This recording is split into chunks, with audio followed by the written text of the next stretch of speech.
ہن لباس لکم وانتم لباس لہن، کہ تمہاری بیویاں تمہارے لباس ہیں، اور عورتوں سے کہتا ہے تمہارے خاوند تمہارے لباس ہیں۔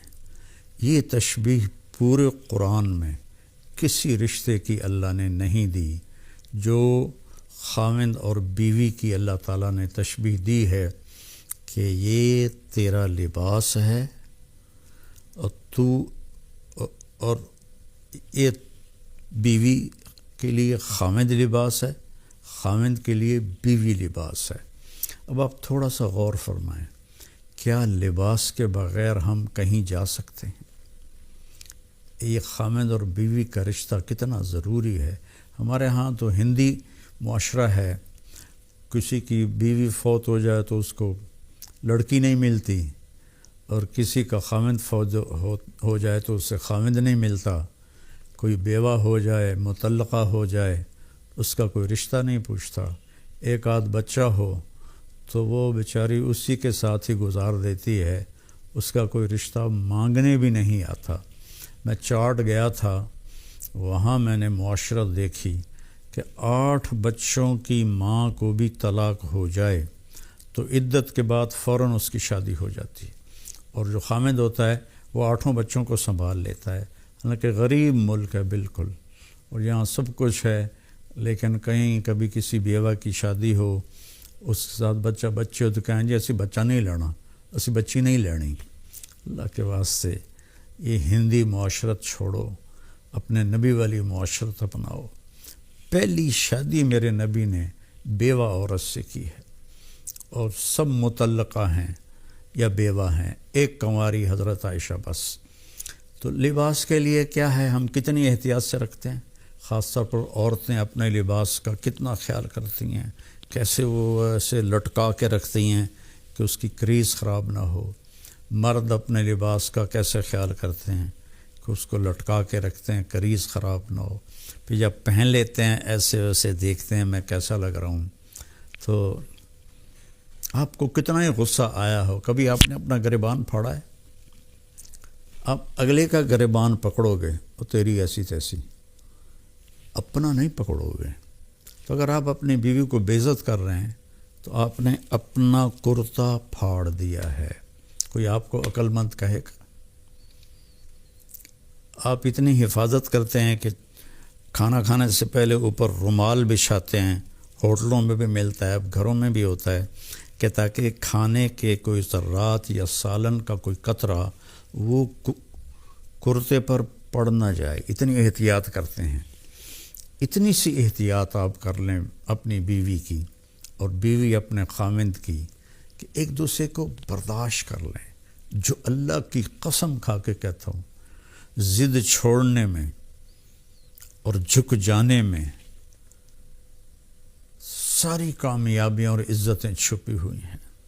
میرے ساتھ اللہ نے شہرت کا عجب معاملہ کیا تو مجھے بہت مسائل کا سامنا کرنا پڑا، تو اللہ تعالیٰ نے مجھے ان 2 چیزوں کی توفیق عطا فرمائی۔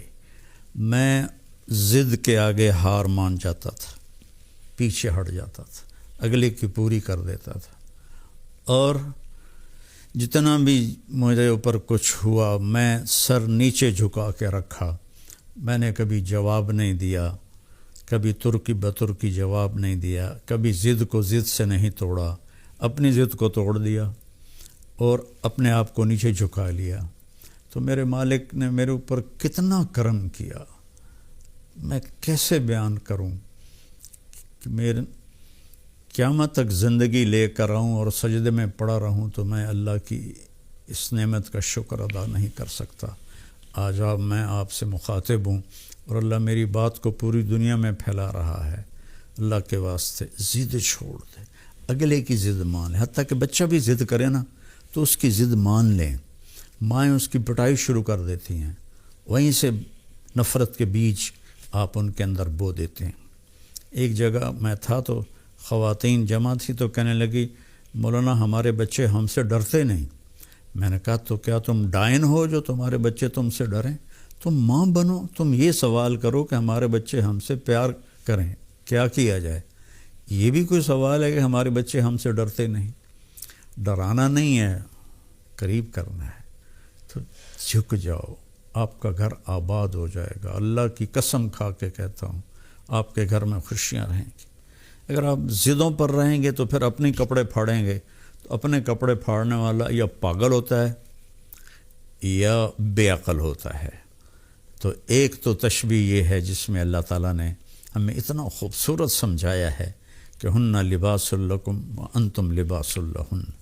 پھر اس سے ایک اور مطلب بھی نکلتا ہے، جب ہم چھوٹے تھے ہماری مائیں ہمیں جو کپڑے پہناتی تھیں وہ ہم پہن لیتے تھے، جب ہم بڑے ہوئے تو ہم اپنی پسند کا کپڑا خود لینے لگے اور خود یا خریدا یا منگوایا اپنی پسند کا۔ تو اس میں یہ اشارہ ہے کہ بچہ جوان ہو تو ان کی پسند کا خیال ضرور کریں، ان کی پسند کا خیال ضرور کریں، ان پر اپنی مرضی مسلط نہ کریں۔ وہ اگر خوشی سے مان رہے ہیں شکر ہے اللہ کا، لیکن مثلا بیٹا کہہ دیتا ہے کہ اماں میں نے یہاں شادی نہیں کرنی، یا بیٹی کہہ دیتی ہے اماں میں نے یہاں شادی نہیں کرنی، وہ اللہ کے واسطے ان کے اوپر زبردستی نہ کرو، جبر نہ کرو۔ یہ اللہ نے ان کو حق دیا ہے، لڑکی کو بھی لڑکے کو بھی اللہ نے حق دیا ہے کہ وہ انکار کر دے۔ اس کو لڑائی نہ بناؤ، اس کو نافرمانی نہ سمجھو بچوں کی، یہ بچے اور بچی کا حق ہے، تو ماں باپ اس کی رعایت کریں، زبردستی کی شادیاں نہ کریں۔ بہت تباہی مچتی ہے، بہت تباہی مچتی ہے۔ عمر گزر گئی ان کے بھیانک انجام دیکھتے ہوئے، جہاں ماں باپ نے ٹھونس دیا لڑکی پر کہ ایتھے ہی کرنی ہے، یا بیٹے پر ٹھونس دیا ایتھے ہی کرنی ہے نہیں تو گھروں نکل جا۔ یہ اس قسم کی فضول باتیں، یا ہم نے تو بس ارائیوں میں کرنی ہے، ہم نے تو جٹوں میں کرنی ہے، ہم نے تو راجپوتوں میں کرنی ہے۔ میرے نبی کا فرمان ہے نیک دیکھو، نیک ہو، صالح ہو، اچھے اخلاق والا ہو، جس قوم کا بھی ہو رشتہ جوڑ دو۔ میرے نبی نے اپنی ایک بیٹی اپنے گھرانے میں دی حضرت علی علیہ السلام کو، باقی تینوں بیٹیاں آپ نے اپنے خاندان سے باہر دی ہیں۔ حضرت عثمان کو جو بنو امیہ میں سے تھے 2 بیٹیاں ان کو دی، ابو العاص کو بڑی بیٹی حضرت زینب دی۔ تو رشتوں میں اس بات کا خیال رکھیں کہ بچوں کی رائے کا خیال رکھا جائے۔ بات لمبی ہو رہی ہے لیکن ضروری ہے۔ حضرت علی رضی اللہ تعالیٰ عنہ علیہ السلام تشریف لائے حضرت فاطمہ کا رشتہ مانگنے، اور جبریل پہلے آ گئے تھے کہ یا رسول اللہ نے علی اور فاطمہ کا رشتہ طے کر دیا ہے۔ تو جب آ کر بیٹھے تو شرمندگی سے بول نہ سکے، تو آپ نے خود فرمایا علی کیسے آئے؟ وہ خاموش۔ پھر آپ نے فرمایا فاطمہ کے رشتے کے لیے آئے ہو؟ کہ جی ہاں۔ تو انشاءاللہ کہہ کے اٹھ گئے، ہاں نہیں کی، صرف اتنا کہا انشاءاللہ، حالانکہ وہی آ چکی ہے، انشاءاللہ۔ سیدھے گھر گئے، حضرت فاطمہ رضی اللہ تعالیٰ عنہ علیہ السلام کو بلایا اور فرمایا بیٹی علی کا رشتہ آیا ہے، میں ہاں کر دوں؟ اللہ اکبر۔ آج کی بیٹیاں بیچاری ماں باپ کے آگے سر جھکا دیتی ہیں، تو جنت کی عورتوں کی سردار اور حسنین کی ماں، ان کے بارے میں آپ کا کیا خیال ہے؟ بیٹی رشتہ کر دوں؟ جب حضرت فاطمہ نے ہاں کی، کنواری بچی کی خاموشی ہاں ہوتی ہے، انکار نہیں ہوتا ہے، تو آپ خاموش رہیں، اس کا مطلب تھا کہ میں تیار ہوں۔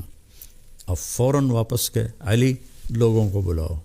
پھر لوگ آئے، مجمع مسجد میں اکٹھا ہوا، تو آپ نے ممبر پر کھڑے ہو کے پہلی بات یہ کی لوگوں میرے پاس جبریل اللہ کا پیغام لے کر آئے تھے کہ میں اپنی بیٹی فاطمہ کا نکاح علی کے ساتھ کر دوں۔